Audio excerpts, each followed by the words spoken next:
What's going on, guys? This is Damien from The Lookout, and I am here with 2024-2025 Dragon Ball Super Card Game Master survey results.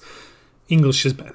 So anyway, for those of you who do not know, we've conducted a massive survey, 570 responses last weekend, asking for feedback on Masters in 2024 and for what you would like to see going into 2025. Now, I have the results here finally to show to you, and before we dive into the video, quick disclaimer, it's going to be different than what you're usually used to. It's gonna be more presentational and to the point than, discussional as we usually have, so please keep that in mind. And of course, a huge shout out to the Coffee Club, our lovely patrons. These are our $2 and up patrons. The best coffee, they keep this crazy content grind going. And guys, thanks a lot for your support. If you wish to join the Coffee Club, link to our Patreon is in the description below. And I think that's about everything. Roll the video. As with all of our videos, let's start with the breakdown. So this is the community survey results. It includes feedback on Masters in 2024 and includes wishes and suggestions for 2025. The other thing that you've immediately noticed here is that all of the text is immediately translated to Japanese as well. So anyway, let's check out the results. Let's start with a brief introduction. So we've made this survey to gather feedback for Dragon Ball Super Card Game Masters in 2024 and 2025. It lasted 48 hours and we got 570 responses, exactly 570.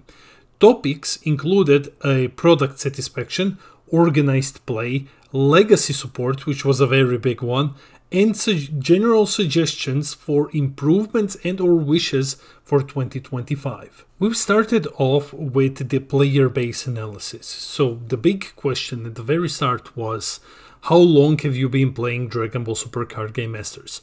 As you can see, the majority of responses came from veteran players who have been in the game for 3+ years.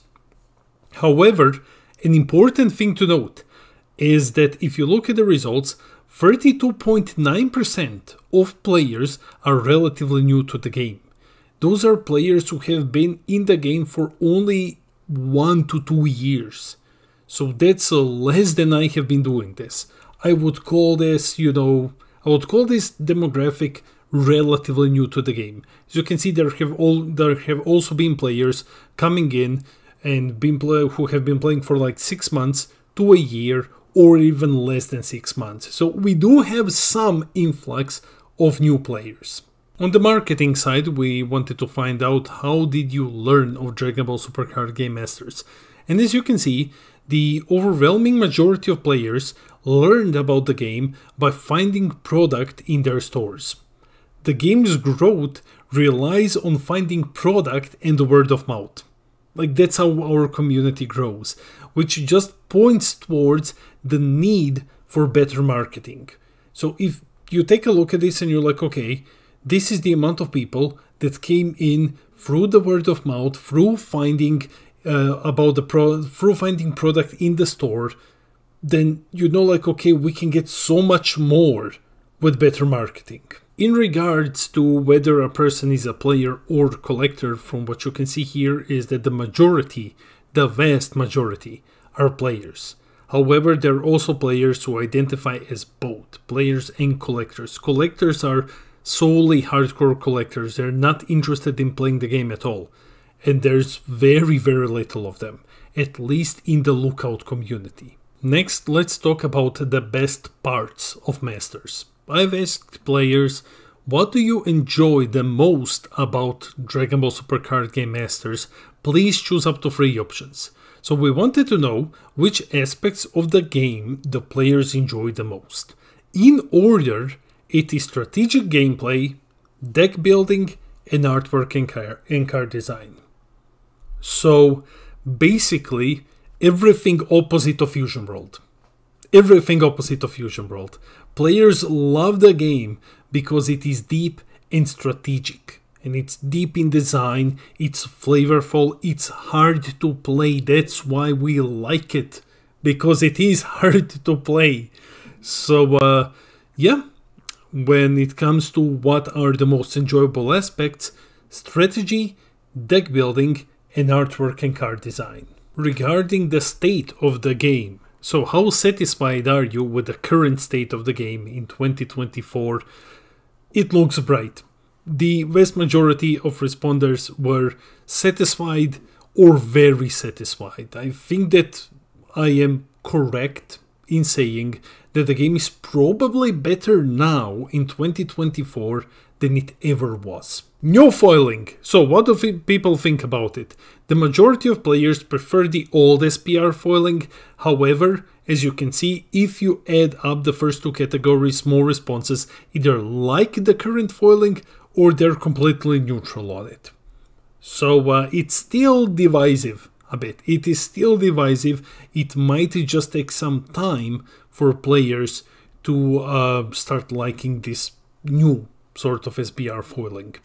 Or it will always be like this. Speaking of alt arts, we've asked, would you like to see alt art leaders for older leaders? And the majority, 92% of players, 526 responses, said yes. Alt art leaders are highly requested. Masters also has energy markers now, so we've asked about it, and the majority of players want energy markers for Masters at a future point in time. It's also worth noting that later on we've asked about what players would like to see added to participation pricing for events, and energy markers were mentioned in the highest quantity. So that is a way to get players energy markers. The return of common and uncommon foil cards has also been brought up, and as you can see, players have requested for it. Now, of course, whether or not that's feasible, possible, whatever, I don't know. However, yes, there is a very big segment of the player base who like having all of their decks foiled. It's not a deal breaker by any means. I don't believe that this is a deal breaker and that players will stop buying because of no commons and uncommons in foil. However, it is fair to say that players do miss these cards. Now comes the part of the video that all of you really clicked on for: legacy support. First off, Bandai. Players really love getting legacy support. So legacy support is support for older archetypes. And as you can see here, players really love getting their legacy support. As every year, this year we also got a bunch of legacy support. Now we already know what's coming in anniversary box, so we know like the majority of legacy support throughout 2024. We've asked, and the legacy support this year has generally been good. However, players are still stating that it could have been better. A lot of these cards are amazing, but they could have been stronger. They could have done more to bring archetypes into playability. They often fill a gap that's, they often fill a role that makes the deck very strong, but it's often also not what the deck needs to get back into the metagame. That's how players have been generally feeling. Speaking of distribution of this legacy support, right? Are you satisfied with the current amount of legacy support, or would you like to see more or less of it? Overwhelmingly, Bandai, overwhelmingly, people have requested more legacy support. Even more support for older archetypes. Now, there are ways of including this without needing to create more product. I personally would suggest how every set has 2 cards per color of legacy support for one archetype. What you can probably do is you can increase from 2 to 4 or to 6, and said like it's not one archetype, it's two archetypes now. So each gets, let's say in BT28 in red, you get support for two archetypes. 4 cards, 2 per each, instead of, just 2 for 1. That's a way to do this, but as you can see, players really want more legacy support. Now comes the big one. So players were asked to pick up to 3 leaders which they would like to see get legacy support. 242 leaders were mentioned. Almost every single leader in the game was mentioned. However, 83% of them had less than 10 votes in total. So if you take a look at it like that, 17%, which had more than 10 votes, were the really high requested leaders for future legacy support. Here they are. First place, the highest requested leader for legacy support is Sin Zeno, the Black Sin Shenron. 26 votes, overwhelmingly the highest one. Then second place is Blue Bardoc's Crew. And Benday, if you're making this, please make it blue. Like, I know that this archetype has tried blue yellow so many times and it never worked. I think it needs to be blue. At least that's my opinion. Now, we're going to leaders who had the same number of votes in a category. I mean, like, the same number of votes. Like, let's call it a voting category. That's why you have so many of them. At 18 votes, Janemba Mill, Fu, King Vegeta BR, you can support this one just by unerrating Young Invaders. Just remove the errata from Young Invaders, problem solved. Dark Broly and Gogeta Zeno. So I'm pretty certain that some people just wanted the game to be broken and unplayable again. Then at 17 votes, we have Android 21, because Americans. We have Invoker, because Peter Dance.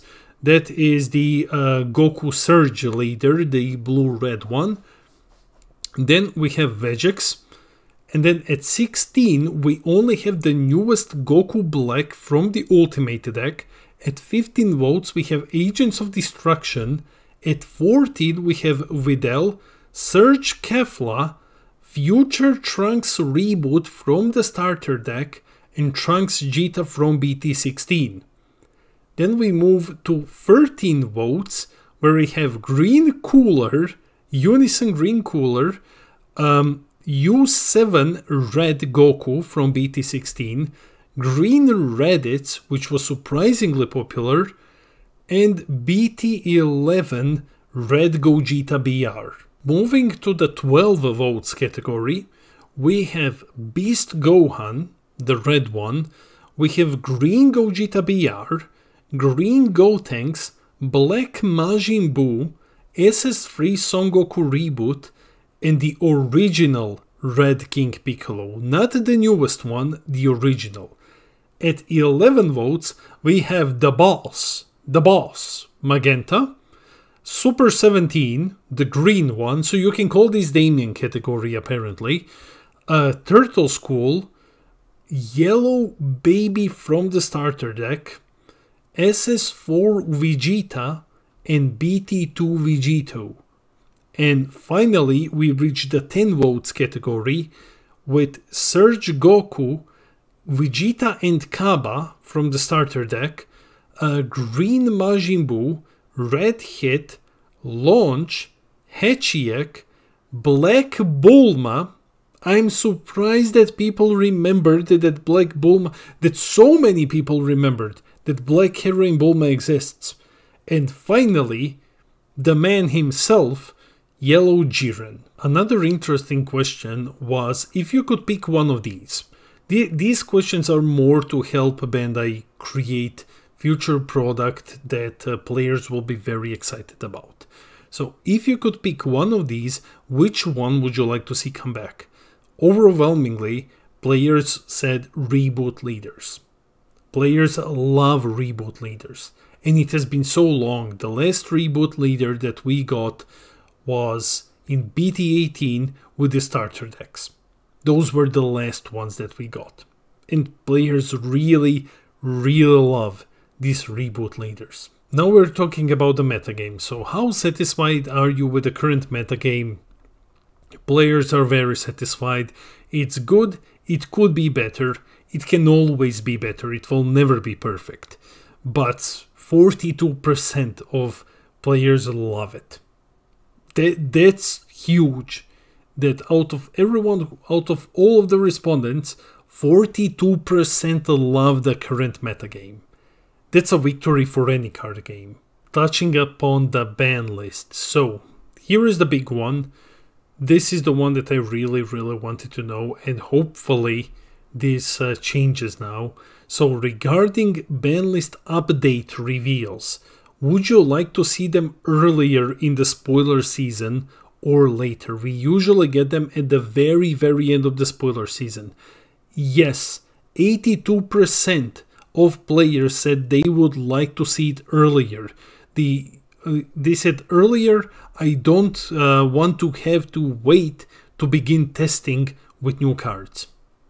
As you can see, the majority of responses come from players. Players want to test for upcoming events, which is why they want to see ban lists earlier so they can start testing out the newest archetypes. This one might be a bit harder to read, but it's basically just stating the importance of earlier ban lists. How impactful is the ban list update reveal to your excitement for the new product? 52% said that it plays a key role in their excitement for the new cards.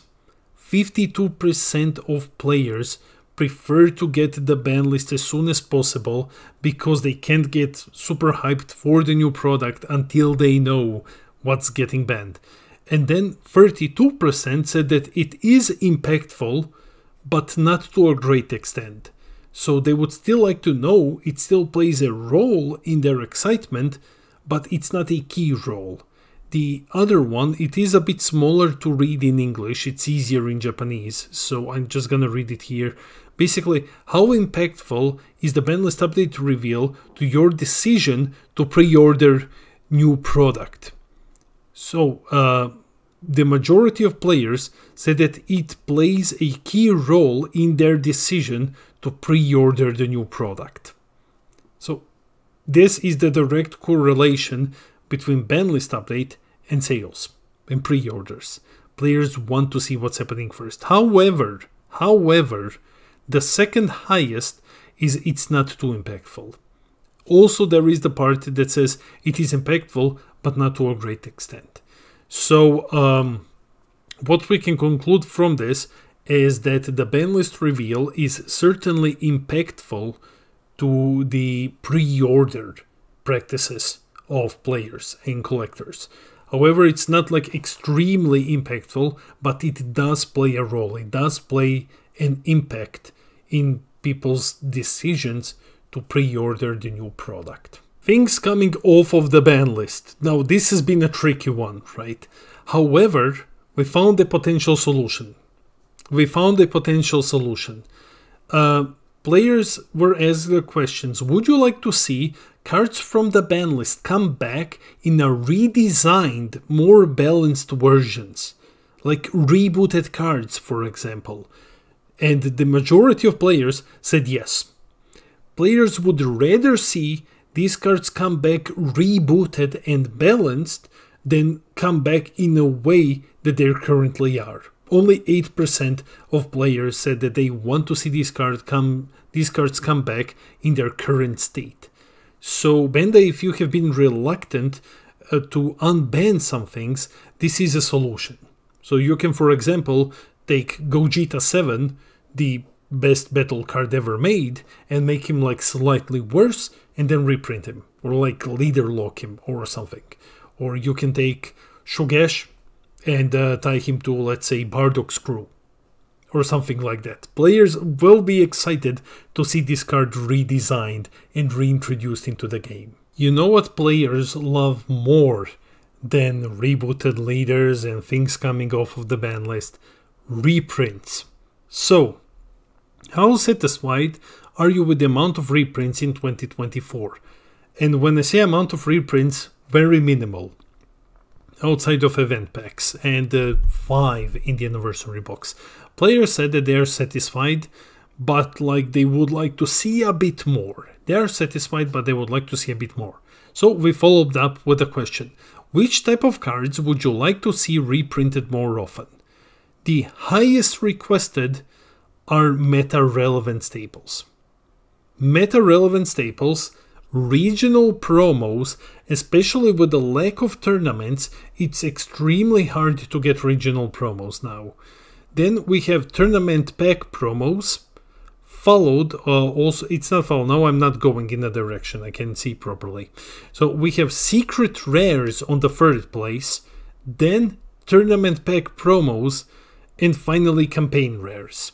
So those are the cards that players want to see reprinted the most. Meta-relevant staples on the first place. And then regional promos and secret rares and everything else. Kicking the hornet's nest, I've asked about organized play. How satisfied are you with the 2024 competitive season? The majority of players are satisfied, however there are those who are neutral, dissatisfied and of course very dissatisfied in much higher numbers than on other questions. So we need to take a look at this. Do you prefer online or webcam events? Now, listen, hear this out. So, though live events are preferred and players like them both equally, it is very important to take some context into equation.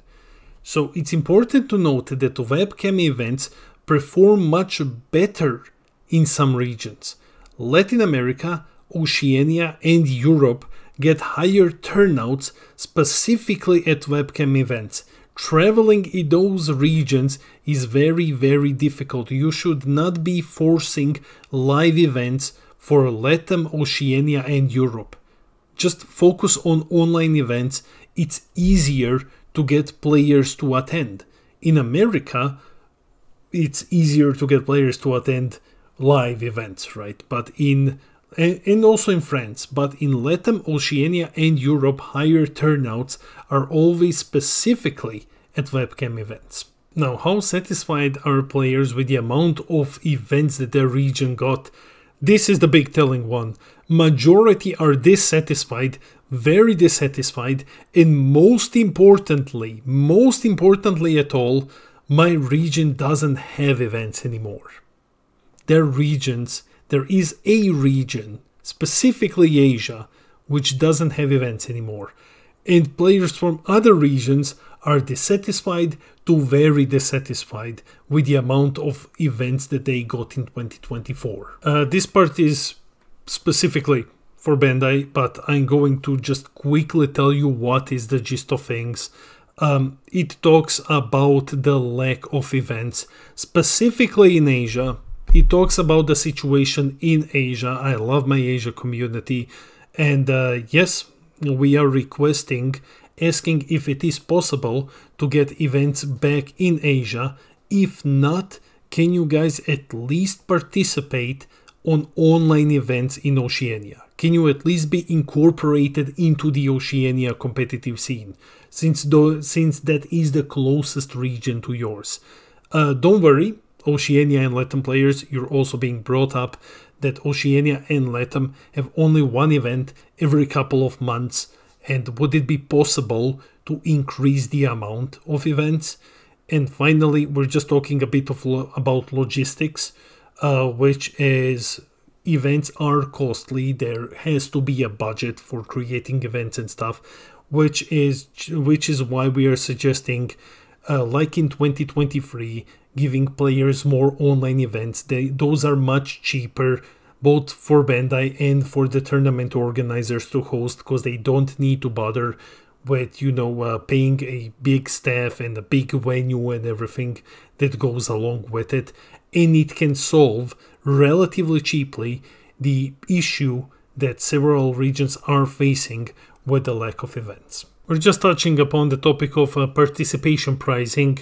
Are players satisfied? Yes, they are satisfied mostly, though they are also acknowledging that they would want to see it a bit improved a bit. And which type of cards do you prefer in participation pricing? Players prefer a mix of powerful legacy support cards like we've had recently. So in the last two waves, like Cell, for example, Cell is amazing. So players prefer a mix of powerful legacy support and powerful staple generic cards. Going back to the BT20 competitive season with Sin, Broly, SS4, Vegeta. So players are okay with not getting just powerful generic support, but also getting a healthy mix of legacy and generic support. We've also asked, does the potentially high value of participation pricing on the secondary market play a key role in your decision to enter an event? Yes. So, players have answered that yes, they want the pricing to be, of high monetary value on the secondary market, which can be evaluated in design when you know you're making very strong generic cards or like very, very strong key legacy support cards. So players have said yes, but they've also said in the highest number, it plays a role in their decision to attend an event, but it's not a key role. There are also other factors to include, which would probably be like the timing, the location, the type of the event, the TO, stuff like that. So anyways, yeah, I would conclude from this that players do like participation pricing on which they can earn some of their money back. That's why you can see in the second question, the most popular which participation pricing wave in the last 2 years were they happiest with. It was one with Sin, SS4, Vegeta, Cooler, Trunks and Broly. Because back in the day, those cards were worth so much money that you could attend an event, you could do poorly, but you could still profit from it on the secondary market. You can profit from those cards today. That's why they are the community favorites. However, if you take a look down, the current pricing is also very, very much appreciated. Like, it's very appreciated. Both waves almost equally liked by the community. Then we've asked, how do you feel about this pricing, participation pricing, being available at store championships as well? The majority of players like it. The majority of players like it, and it gives them more chances to get regional promos, especially now when we've had the record low amount of events this year. Having this pricing available at store championships allows players a decent shot of earning them if they have missed the regional event. This pie chart on the right, it's basically in regards to additions to participation pricing. We've asked what the players would like to see added to participation pricing. The highest asked for are energy markers. Players really, really want to see energy markers added to Dragon Ball Super Card Game Masters. And I don't mean the generic Fusion World energy marker, but energy markers for specific leaders with specific leader artwork and stuff like that, like in Fusion World. Alt art leaders are also highly requested, as well as alt art cards, and finally, as suspected, more packs.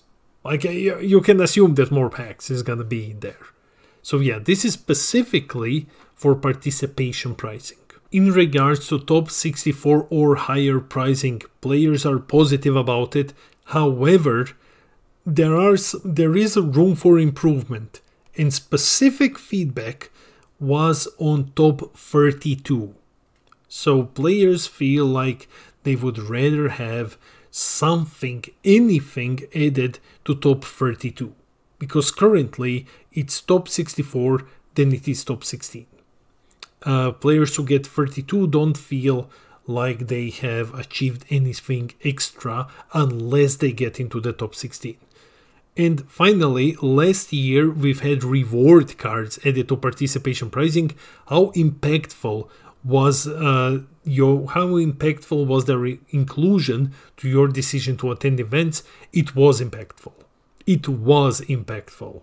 So if we could get something similar next year, that would drive more players to attend events. The last question is favorite sagas. So which sagas would you like to see in future products?